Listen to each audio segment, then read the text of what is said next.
ആർക്കും പണയം വെക്കാൻ പാടില്ല എന്നുള്ള നിലപാടുള്ളവരാണ് ഞങ്ങളെല്ലാം.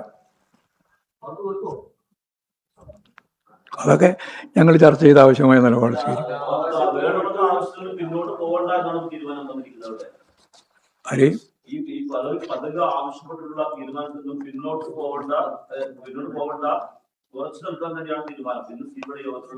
ആയിക്കോട്ടെ, അവർ തീരുമാനിച്ചോട്ടെ. അതൊക്കെ നമുക്ക് പരിഹരിക്കാം. അതൊക്കെ ആവശ്യമായ രീതിയിൽ ഇടപെട്ട് കാര്യങ്ങൾ പരിഹരിച്ച് പോവുകയല്ലേ സാധാരണ ചെയ്യാം. അതിൽ നിങ്ങൾ ഉത്കണ്ഠപ്പെടേണ്ട. കാര്യം നമുക്ക് ഫലപ്രദമായിട്ട് പരിഹരിക്കാം. ഇത്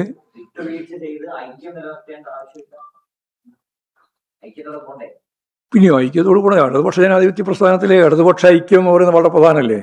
അതിലേറ്റവും പ്രധാനപ്പെട്ടത് CPI-CPM ഐക്യം തന്നെയാണ്. അതിന് വേണ്ടിയിട്ടാണ് CPI നിലകൊള്ളുന്നത്. അതിലൊന്നും കുഴപ്പമില്ല. അവർ പറഞ്ഞ കാര്യത്തിനോടൊന്നും ഞങ്ങൾക്ക് വിയോജിപ്പില്ല.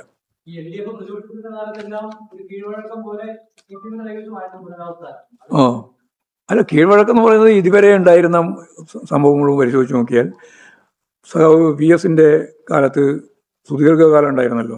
VS പ്രതിപക്ഷ നേതാവായിരുന്ന ഘട്ടത്തിലെല്ലാം ഉപനേതാവായിട്ട് CPM തന്നെയാണ് ഉണ്ടായിരുന്നത്.